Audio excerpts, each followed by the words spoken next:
अति अब देखिए, use of synchronous condenser for power factor improvement by synchronous motor. अति उत्तेजित तुल्यकालिक मोटर बिना लोड के अग्रगामी शक्ति गुणक पर रिएक्टिव शक्ति सप्लाई करती है, जो तुल्यकालिक संधारित्र की तरह कार्य करती है, जिसको शक्ति गुणक सुधारने के लिए प्रयोग में लाया जाता है। तीन phase load IL, I, IM.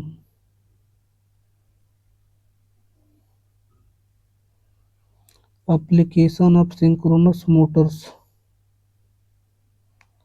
ये मोटरें उन फैक्ट्रियों में शक्ति गुणक बढ़ाने के लिए प्रयोग की जाती है जहां पर कई प्रेरण मोटर लगी हो, जिससे वहां शक्ति गुणक कम हो जाता है। इसे वहां प्रयुक्त करने से शक्ति गुणक बढ़ जाता है और ट्रांसफार्मर ओवरलोड नहीं होते हैं। यह रबड़ मिल, खानों, पेपर मिल व बड़े उद्योगों में यांत्रिक शक्ति लेने हेतु भी लगाई जाती है। इसे निम्न कार्यों के लिए भी उपयोग किया जाता है। यमजी सेट को स्थिर गति पर चलाने के लिए तुल्यकालिक मोटर का उपयोग किया जाता है। आवृत्ति परिवर्तक प्राइम मूवर चलाने के लिए इसका उपयोग किया जाता है। कंप्रेसर पंप लाइन शाफ्ट को चलाने के लिए इसका उपयोग किया जाता है। Advantage and disadvantage of synchronous motor. Advantage, ये मोटर अलग अलग शक्ति गुणक पर कार्य करने के लिए योग्य होती है। इस मोटर की गति लोड के कम या अधिक होने पर स्थिर रहती है। ये मोटरें आपूर्ति विभव के कम या अधिक होने पर बहुत निम्न रूप से प्रभावित होती है। डिसएडवांटेज, इस मोटर की गति को नियंत्रित नहीं किया जा सकता एवं कम अधिक भी नहीं किया जा सकता है। इस मोटर का प्रारंभिक बलागुण कम होता है। इसके रोटर क्षेत्र को दिष्ट उत्तेजक की आवश्यकता होती है, जिसके लिए दिष्ट धारा बाह्य स्रोत के आवश्यक होते हैं।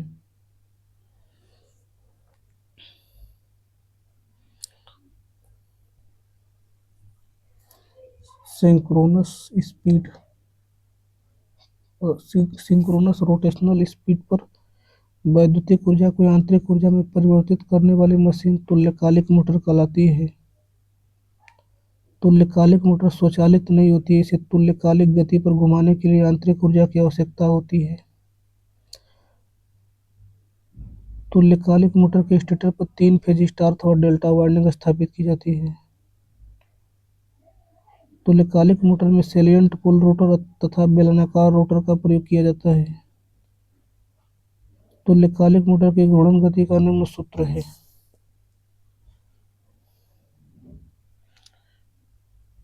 जब तुल्यकालिक मोटर पर लोड आरोपित किया जाता है तो इसकी औसत गति के मान में कमी नहीं होती, क्योंकि तुल्यकालिक मोटर स्थिर गति पर घूर्णन करती है। रोटर ध्रुवों के मध्य बनने वाले कोण अल्फा को लोड कोण, युग्मित कोण या कोणीय मंदन कहते हैं। तुल्यकालिक मोटर को पश्चगामी, अग्रगामी एवं इकाई शक्ति गुणक पर संचालित किया जाता है। तुल्यकालिक मोटर के एक्साइटेशन को बढ़ाने के लिए क्षेत्र वाइंडिंग से प्रवाहित धारा के मान को बढ़ाया जाता है। कम लोड पर सिंक्रोनस मोटर को शक्ति गुणक लगभग 0.2 होता है, जबकि फुल लोड पर यह लगभग 0.85 हो जाता है। औद्योगिक अनुप्रयोगों में तुल्यकालिक मोटर का उपयोग यांत्रिक लोड को चलाने एवं शक्ति गुणक सुधारने में किया जाता है। तुल्यकालिक मोटर द्वारा शक्ति गुणक सुधारने के लिए तुल्यकालिक कंडेंसर का उपयोग किया जाता है। जब तुल्यकालिक मोटर बिना यांत्रिक लोड के प्रचलित की जाती है, तब मोटर केवल अग्रगामी धारा ग्रहण करती है। इसे तुल्यकालिक कंडेंसर कहते हैं। एक सामान्य प्रकार के तुल्यकालिक मोटर में रोटर ध्रुवों को डीसी प्रदान करने के लिए मोटर के शाफ्ट से एक छोटा डीसी शंट जनित्र 110 से 250 वोल्ट जोड़ दिया जाता है, जिसे एक्साइटर कहते हैं। सामान्य तुल्यकालिक मोटर की घूर्णन गति पर वोल्टेज को घटने बढ़ने का सूक्ष्म प्रभाव पड़ता है। 5 से 10% से अधिक वोल्टेज परिवर्तन पर यह मोटर रुक जाती है। सामान्य तुल्यकालिक मोटर का स्टार्टिंग टॉर्क 0 होता है, अतः यह मोटर लोड पर चालू नहीं हो पाती है। सामान्य तुल्यकालिक मोटर का प्रयोग विद्युत प्रसारण लाइनों में पावर फैक्टर सुधारने के लिए, जनित्र अल्टरनेटर के घूर्णन गति नियत रखने के लिए तथा नियत घूर्णन गति पर कार्य करने वाले कंप्रेसर पंप आदि के प्रचालन में किया जाता है। Induction type auto synchronous motor को चालू करने के लिए प्राइम मूवर की आवश्यकता नहीं होती है तथा यह इकाई शक्ति गुणक पर कार्य करती है। सेलिएंट पोल टाइप ऑटो सिंक्रोनस मोटर हल्के लोड पर स्वयं चालू हो जाती है। सेलिएंट पोल टाइप ऑटो सिंक्रोनस मोटर में बॉय रिओस्टेट तथा चेंज ओवर स्विच की आवश्यकता नहीं होती है। सामान्य प्रकार के तुल्यकालिक मोटर को पोनी मोटर, डीसी मोटर्स अथवा सेल्फ स्टार्टिंग विधि द्वारा सेल्फ स्टार्ट बनाया जा सकता है।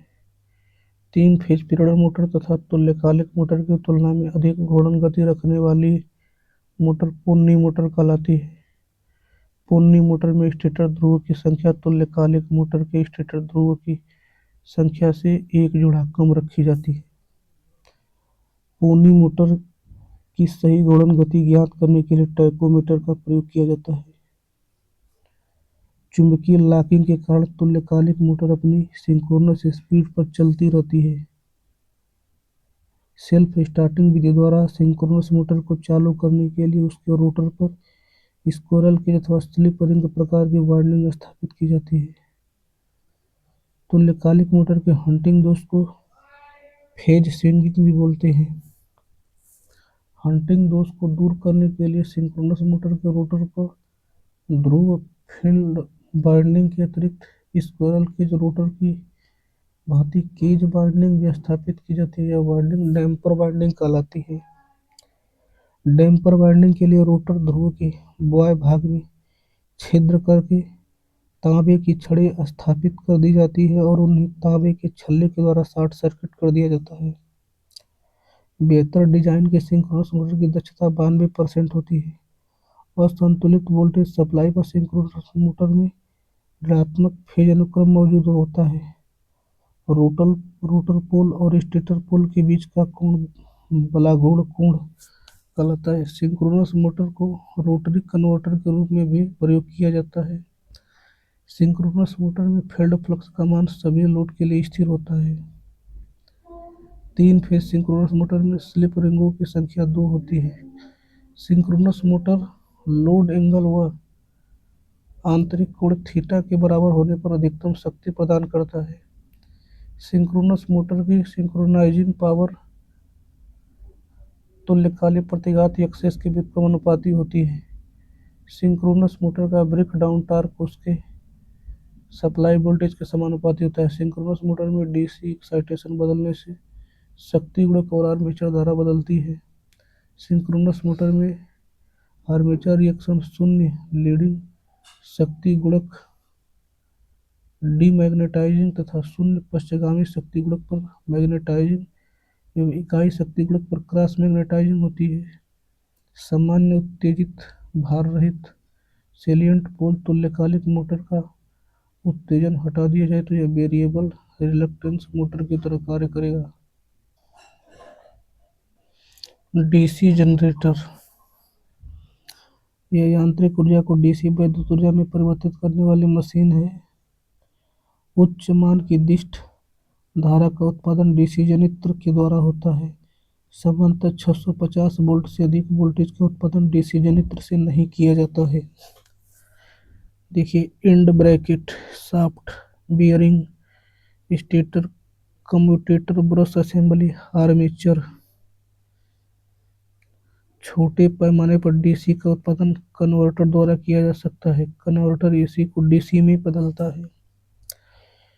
इसमें फ्लक्स लीकेज फैक्टर 1.1 से 1.25 के बीच होता है। यह फैराडे के विद्युत चुम्बकीय प्रेरण इलेक्ट्रोमैग्नेटिक इंडक्शन के सिद्धांत पर कार्य करता है। जो जनरेटर डीसी पैदा करती है वह डीसी जनरेटर तथा जो एसी पैदा करता है वह अल्टरनेटर कहलाती है।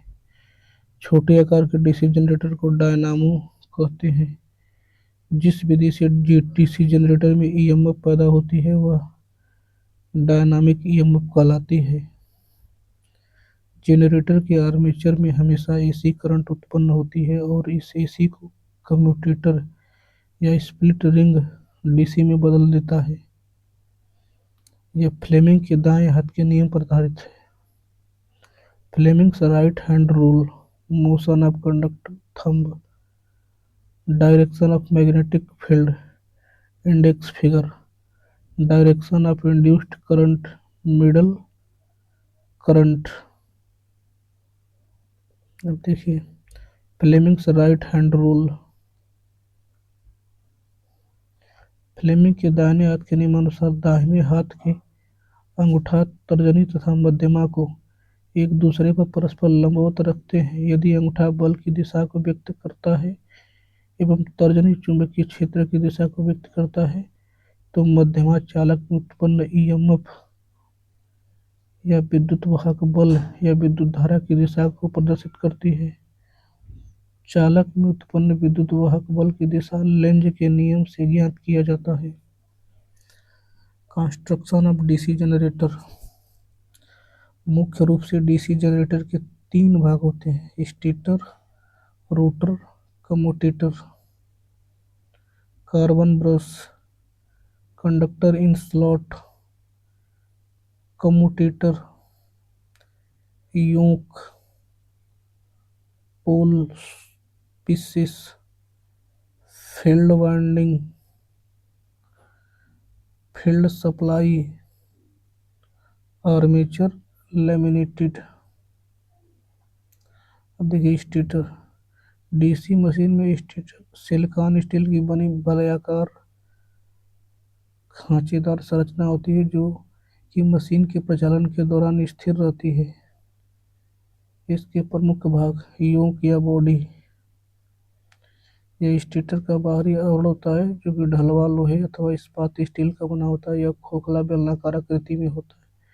छोटी मशीनों के लिए ढलवा लोहा एवं बड़ी मशीनों उच्च क्षमता वाली मशीन के लिए कास्ट स्टील के योक बनाए जाते हैं। यह मैग्नेटिक पोलों के मध्य चुंबकीय क्षेत्र परिपथ पूर्ण करने का कार्य करता है। ढलवा लोहे की अपेक्षा इस्पात की चुंबकनशीलता अधिक होने के कारण इस्पात का उपयोग बड़ी मशीनों के लिए योक बनाने में किया जाता है। टर्मिनल बॉक्स, लिफ्ट आई, फार्मर योक, नेम प्लेट, फिट।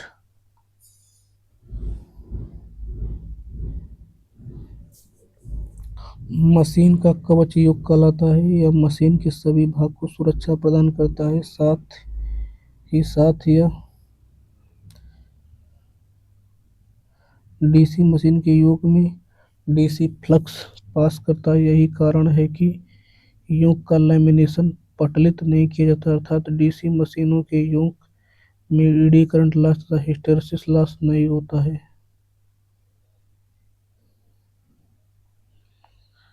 अब देखिए पोल कोर या फील्ड पोल। मैग्नेटिक पोल के मुख्यतः दो भाग होते हैं: पोल कोर एवं पोल शू, जो कि योक के साथ बेल्ट की सहायता से कसे होते हैं।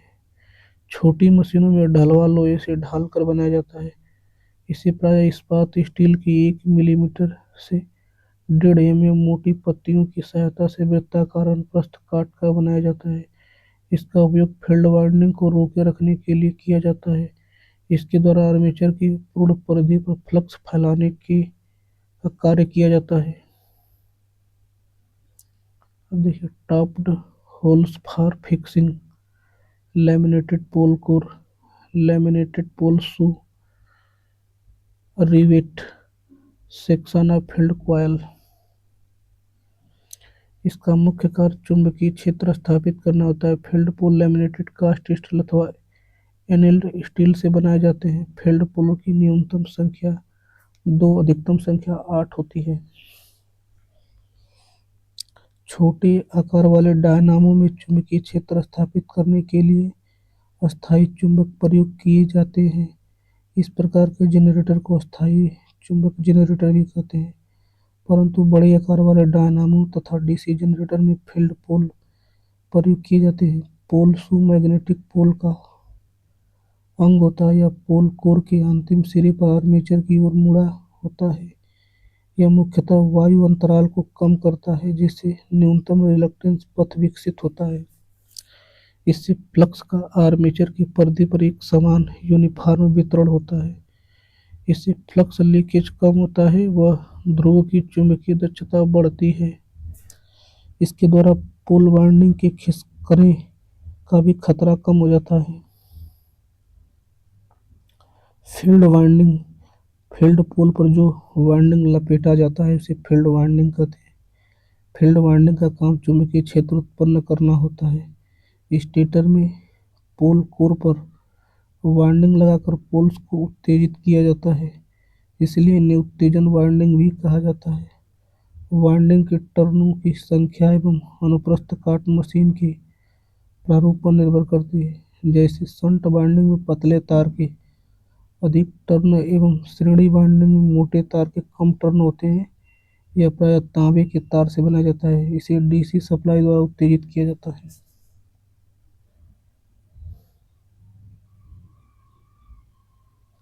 एंड प्लेट, दो सिरा प्लेटें योक के साथ बेल्ट की सहायता से कसी रहती है। इसका कार्य आर्मेचर के लोड को वहन करने तथा आर्मेचर के पोल्स की दूरी समान रखना होता है। End plate, fan, armature, commutator, shaft, bearing, field winding इन स्टेटर, ब्रशेस, केस। अब देखिए फंक्शन ऑफ एंड प्लेट। सिरा प्लेट बियरिंग को धारण करती है, जिसमें आर्मेचर के शाफ्ट को टेक कर घुमाया जाता है। सिरा प्लेट संपूर्ण आर्मेचर के भार को वहन करती है। सिरा प्लेट आर्मेचर तथा पोल शू के बीच वायु अंतराल को एक समान कायम रखती है। सिरा प्लेट आर्मेचर की स्थिति एवं संरेखण, पोजीशन एंड अलाइनमेंट को सही रखती है। अब देखिए शाफ्ट। वैद्युत मशीन की शाफ्ट प्रायः मृदु इस्पात की बेलनाकार बनी होती है, जिस पर भारी भरकम आर्मेचर तथा कम्यूटेटर आरोपित रहते हैं। इस शाफ्ट के दोनों सिरे योक की साइड प्लेटों के केंद्र पर स्थित बियरिंग पर टिके रहते हैं। बियरिंग, इलेक्ट्रिक मशीन की शाफ्ट के दोनों एंड पर दो बियरिंग लगी होती है, जो साइड प्लेट के केंद्र पर बने हुए हब पर टिकी रहती है। इन बियरिंग को प्रायः शाफ्ट बियरिंग कहते हैं। मशीनों में प्रायः निम्न प्रकार की बियरिंग का प्रयोग होता है। स्लीव बियरिंग, यह गन मेटल की बनी हुई एक प्रकार की बुश बियरिंग होती है। इसका उपयोग अति लघु मशीनों में होता है, जिनके रोटर का भार अधिकतम होता है। बॉल बियरिंग, इसमें प्रयुक्त बाल से इस्पात धातु की होती है। इसका उपयोग लघु तथा मध्यम आकार की मशीनों में होता है, जिनके रोटर का भार सामान्य होता है। अब देखिए रोलर बियरिंग, इसमें प्रयुक्त बेलन भी रोलर भी प्रायः इस्पात धातु के होते हैं। इसका उपयोग मध्यम साइज की मशीनों में होता है, अर्थात सामान्य घूर्णक भार नॉर्मल रोटर वेट वाली मशीनों में होता है। Babbitt metal Bush bearing, Babbitt and Bush bearing. Babbitt metal Bush दो भागों में बनाया जाता है। इस बेयरिंग का उपयोग बहुत बड़ी मशीनों में होता है।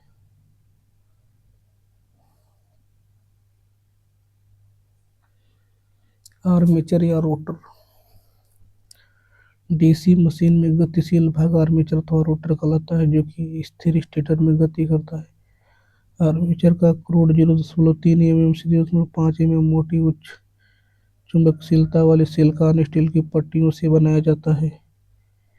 इसकी प्रत्येक पत्ती पर वार्निश की पतली परत चढ़ाकर परस्पर विद्युत रोधी बनाया जाता है। इसके बाद आर्मेचर क्रोड पर वाइंडिंग की जाती है। जनरेटर के रूप में आर्मेचर को घुमाने पर आर्मेचर वाइंडिंग में विद्युत चुम्बकीय बल की सहायता से एकत्रित कर वायु परिपथ में भेज दिया जाता है। जबकि मोटर के रूप में आर्मेचर के चारों ओर लगे मैग्नेटिक पोल में उच्च चुंबकीय क्षेत्र उत्पन्न होने से आर्मेचर घूमने लगते हैं एवं वांछित कार्य संपन्न किया जाता है। आर्मेचर वाइंडिंग बहुत सारी वाइंडिंग से मिलकर बनी होती है। ये वाइंडिंग आपस में श्रेणी क्रम अथवा समांतर क्रम में जुड़ी होती है। आर्मेचर में की जाने वाली लैप या wave winding super enamel copper तार की जाती है। Armature stack slot stack tooth winding coil commutator bar armature shaft पर कम्यूटेटर फिट किया जाता है, जिस पर कार्बन ब्रश होल्डर में फिट करके संपर्क में रहता है। इस कार्बन ब्रश के माध्यम से डीसी सप्लाई बाहर प्राप्त की जाती है। आर्मेचर के घूमने में सहयोगी भाग बियरिंग होते हैं। इसके दोनों ओर बियरिंग प्लेट लगी होती है व शाफ्ट पर फैन ब्लेड लगी होती है। आर्मेचर के घूमने के साथ यह भी घूमती है, जिससे वाइंडिंग ठंडी रहती है। लैमिनेटेड आर्मेचर कोर, इसे आर्मेचर कोर भी कहते हैं। इसकी डाई द्वारा गोल आकृति में कटिंग की जाती है। इसमें से हवा गुजर सके इसके लिए छिद्र बने होते हैं। शाफ्ट के लिए गोल छिद्र कीवे बने होते हैं। प्रत्येक लैमिनेटेड कोर आपस में इंसुलेटेड होते हैं, जिससे एडी करंट या भंवर धारा हानि कम होती है। आर्मेचर के कोर मुख्य रूप से चुंबकीय क्षेत्र को घुमावदार रखती है। सूक्ष्म रिलक्टेंस पर चुंबकीय क्षेत्र फ्लक्स को लघु पथ प्रदान करता है, जिससे चुंबकीय परिपथ योक एवं ध्रुवों से पूर्ण होता है। इसे 0.3 से 0.5 मिलीमीटर तक मोटी सिलिकॉन इस्पात की वृत्ताकार पत्तियों से बनाया जाता है। प्रत्येक पत्ती की दोनों पृष्ठों पर विद्युत रोधी वार्निश चढ़ाई जाती है, जिसे एनिल करण कहते हैं। लैमिनेटेड कोर जितनी पतली होगी उतनी ही एडी करंट हानि कम होगी। देखिए, slot teeth lamination कीवे air holes.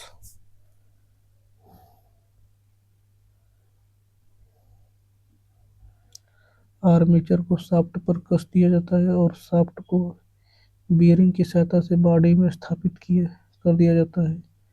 सामान्यतः आर्मेचर रेजिस्टेंस का मान 1 ओम होता है। Ra बराबर 1 ओम। आर्मेचर में हमेशा एसी करंट उत्पन्न होती है। डीसी मशीनों में सामान्यतः ओपन टाइप स्लॉट प्रयोग किए जाते हैं, जबकि एसी मशीनों में सेमी क्लोज्ड स्लॉट प्रयोग किए जाते हैं। आर्मेचर वाइंडिंग या लैमिनेटेड कोर की खांचों, जिन्हें स्लॉट कहते हैं, पर की जाती है। इसमें कॉइल ओपन स्लॉट डाली जाती है, जिसे वाइंडिंग कहते हैं। इस वाइंडिंग का कनेक्शन कम्यूटेटर के सेगमेंट से किया जाता है। डीसी मशीनों में सामान्यतः 2 प्रकार की वाइंडिंग प्रयोग की जाती है। लैप वाइंडिंग, समानांतर वाइंडिंग। पहला, लैप वाइंडिंग में समानांतर पथों की संख्या मशीन के ध्रुवों की संख्या के बराबर होती है। ए बराबर पी, मशीन के पोलों की संख्या समांतर पथों की संख्या। Coil 1 coil 2 conductor N S, finishing end of one coil, starting end of one coil, commutator. इसमें हाई करंट लो वोल्टेज होता है। हाई करंट होने के कारण इस वाइंडिंग वाले मशीन को वेल्डिंग में उपयोग किया जाता है। इसमें समांतर पथों की संख्या अधिक होने के कारण इस वाइंडिंग का रेजिस्टेंस कम होता है, जिसके कारण करंट अधिक होता है। लैप वाइंडिंग मुख्यतः 2 प्रकार की होती है। सिंप्लेक्स लैप वाइंडिंग, इस वाइंडिंग में ब्रशों के बीच समांतर पथों की संख्या पोल्स की संख्या के बराबर समान होती है। इसमें कम्यूटेटर पिच वाईसी का मान 1 रखा जाता है। अब देखिए मल्टीप्लेक्स लैप वाइंडिंग, एन, इसमें कॉइल की संख्या स्लॉट्स की संख्या से 2, 3 या 4 गुनी होती है। यह मुख्यतः निम्न प्रकार की होती है। पहला, डुप्लेक्स, इसमें कम्यूटेटर पिच वाईसी का मान 2 होता है।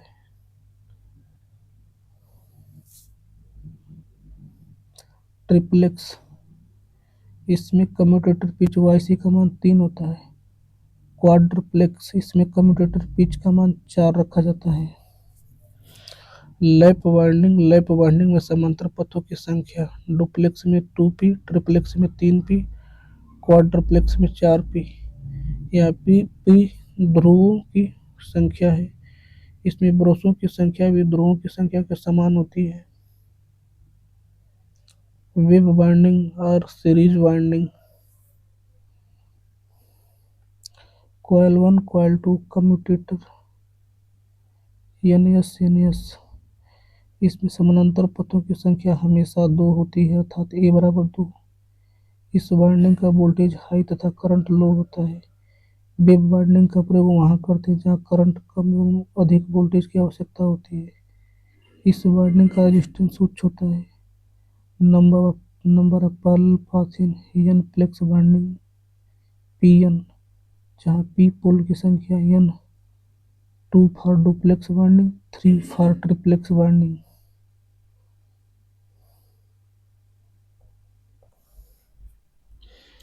Wave winding lap winding. इसमें दो समांतर पथ होते हैं वह ध्रुवों की गिनती से कोई संबंध नहीं होता है। लैप वाइंडिंग, इसमें समांतर पथों की संख्या ध्रुवों की संख्या के बराबर होती है। इसमें केवल दो कार्बन ब्रश लगे होते हैं। लैप में इनमें समांतर पथों की संख्या के समान ब्रशों की संख्या होती है। लैप इसमें धारा केवल दो परिपथों में ही बढ़ती है। लैप कुल धारा इनके पथों में समान मात्रा में बढ़ जाती है। वेव इनका उपयोग लघु धारा व उच्च वोल्टेज के लिए होता है। लैप ये उच्च धारा व लघु वोल्टेज वाले जनरेटर में काम आती हैं। कम्यूटेटर, कम्यूटेटर का कार्य आर्मेचर के चालकों में उत्पन्न धारा को कार्बन ब्रश द्वारा संग्रह कर वाय परिपथ को प्रदान करना है।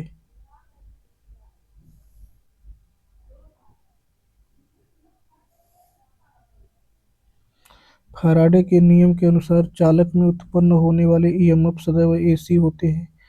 बाहरी परिपथ के लिए कम्यूटेटर उसे डीसी में परिवर्तित करता है। यह बेलनाकार होता है। यह उच्च चालकता दृढ़ खींचे हुए तांबे हार्ड ऑन कॉपर का बना होता है। इसके एक भाग को सेगमेंट कहते हैं। यह सेगमेंट आपस में 0.5 से 1 mm मोटी माइका द्वारा इंसुलेटेड रहती है अर्थात सेगमेंट से सेगमेंट के मध्य किसी भी प्रकार का संपर्क नहीं होता है। अभिकेंद्र बलों के कारण चालकों को भागने से व सेगमेंट को भागने से बचाने हेतु भी खांचे बने होते हैं जो कोण के आकार के मैकेनाइट अंगूठियों द्वारा इंसुलेटेड होती है। दिक् परिवर्तक खंडों का पिछला भाग अपेक्षाकृत उभरा हुआ होता है जिस पर आर्मेचर वाइंडिंग जुड़ी होती है। इस उभरे हुए भाग को राइजर कहा जाता है। Commutator segment riser mica locking ring भी ring segment mica mica brushes segment commutator का एक यांत्रिक रेक्टिफायर होता है। डीसी जनरेटर में एसी वोल्टेज को डीसी वोल्टेज में बदलता है जबकि डीसी मीटर में डीसी वोल्टेज को एसी वोल्टेज में बदलता है। कम्यूटेटर के आउटपुट में प्राप्त होने वाली तरंग सामान्यतः पूर्ण दिष्टकारी होती है। कॉइल के सिरों को कम्यूटेटर के सेगमेंट से जोड़ने की क्रिया को कॉइल कनेक्शन कहते हैं। स्पार्क से बचने के लिए ब्रश तथा इंटरपोल के साथ कंपनसेटिंग वाइंडिंग का प्रयोग किया जाता है। कम्यूटेटर के में सेगमेंट की संख्या आर्मेचर कुंडली की संख्या के बराबर होती है। कार्बन ब्रश तथा ब्रश होल्डर। ब्रश का मुख्य कार्य कम्यूटेटर पर सीधे पर से धारा को एकत्रित करना होता है। ये कार्बन व ग्रेफाइट के बने होते हैं या आयताकार आकृति में होते हैं। इनमें फ्लेक्सिबल तांबे की तारें लगी होती हैं। एक साइड में तांबे की खुली तारें लगी होती हैं जिससे ब्रश होल्डर में अच्छी तरह कसा जा सके। ब्रश होल्डर यह साइड कवर में लगे रॉकर पर फिट होते हैं। इसमें स्प्रिंग लगी होती है जो ब्रश पर दबाव बनाए रखती है। यह नरम फ्लेक्सिबल तांबे का चालक धारा को ब्रश से टर्मिनल तक लाता है। वहां से धारा को टर्मिनल बॉक्स पर लगे टर्मिनल तक भेजा जाता है। ब्रश जनरेटर द्वारा उत्पन्न ईएमएफ को कम्यूटेटर से वाय परिपथ को प्रदान करता है। ब्रश को कम्यूटेटर के ऊपर लगाया जाता है। ब्रशों का दबाव सामान्यतः 1.5 से 2.5 न्यूटन पर सेंटीमीटर स्क्वायर होता है। मशीनों में उच्च दक्षता प्राप्त करने के लिए ब्रश को चुंबकीय उदासीन अक्षीय पर रखा जाता है। ब्रश एवं कम्यूटेटर की सहायता से मोटर में बलागुण प्राप्त किया जाता है। लोड करंट बढ़ाने से ब्रश के परितः वोल्टेज ड्रॉप बढ़ जाता है। भी बढ़ाने से IL इंटू आर कांस्टेंट होता है। ब्रश तीन प्रकार के होते हैं। कार्बन ब्रश का कनेक्टिंग रेजिस्टेंस उच्च होता है, जिसके कारण ब्रशों पर स्पार्किंग कम होती है। कार्बन ब्रश के अंदर सेल्फ लिब्रिकेशन का गुण होता है। कार्बन ब्रश का प्रयोग छोटी व मध्यम मशीनों के लिए किया जाता है। कार्बन ब्रश का तापमान गुणांक नेगेटिव होता है। कार्बन ब्रश का धारा घनत्व 5 एम्पीयर/सेंटीमीटर स्क्वायर होता है। एक कार्बन ब्रश में 1 वोल्ट वोल्टेज ड्रॉप होता है, लेकिन मशीन में कम से कम 2 कार्बन ब्रश होते हैं, इसलिए ब्रश वोल्टेज ड्रॉप 2 वोल्ट लिया जाता है। ग्रेफाइट ब्रश, इस ब्रश की क्षमता कार्बन ब्रश से ज़्यादा होती है, लेकिन सामान्यतः प्रयोग में कम ली जाती है। धात्विक ब्रश धातु के रूप में सामान्यतः कॉपर का प्रयोग करते हैं और ग्रेफाइट का मिक्सर का प्रयोग करते हैं। इसकी धारा क्षमता उच्च होती है। इसे बड़ी मशीनों में प्रयोग किया जाता है। मशीनों के ध्रुव की समान संख्या के लिए लैप बाइंडिंग की तुलना में वेव बाइंडिंग में उत्पन्न विद्युत वाहक बल अधिक होता है। Electromotive force equation of DC generator माना 5 फ्लक्स प्रति मैग्नेटिक पोल, P स्टेटर पर पोलों की संख्या, N आर्मेचर की गति, Z आर्मेचर के खांचों में चालकों की कुल संख्या बराबर कुल खांचे X प्रति खांचा चालकों की संख्या बराबर S गुणे C। A आर्मेचर वाइंडिंग में चालकों के समांतर पथों की कुल संख्या A बराबर P आर्मेचर की लैप वाइंडिंग हेतु उच्च धारा के लिए की जाती है।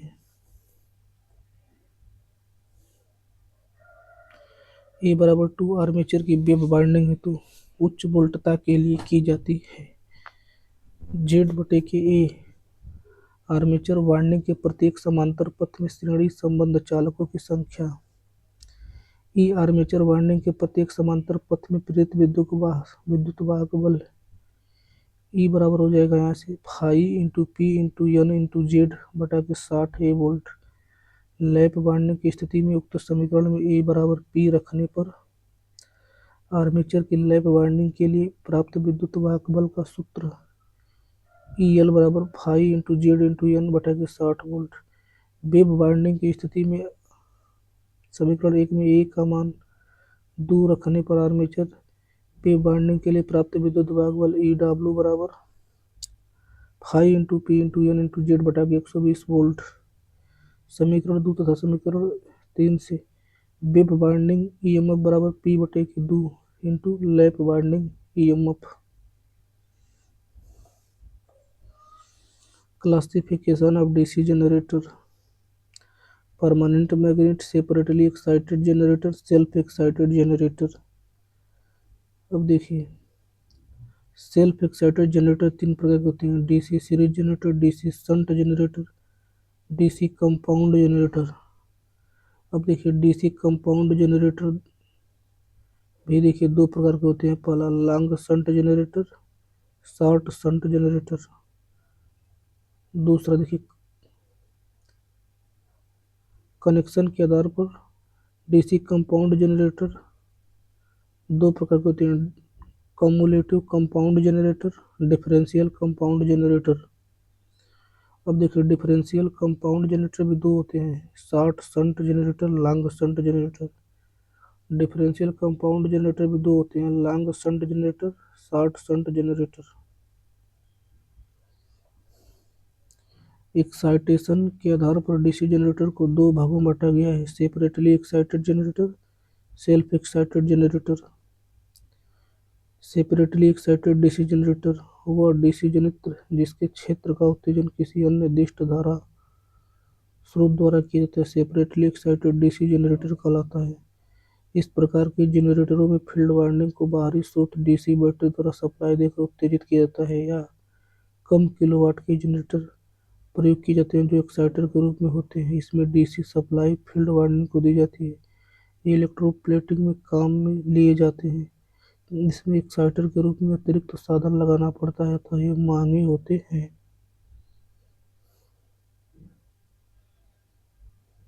अतः इन्हें एक स्थान से दूसरे स्थान पर ले जाने में परेशानी होती है। देखिए यहाँ पे IF,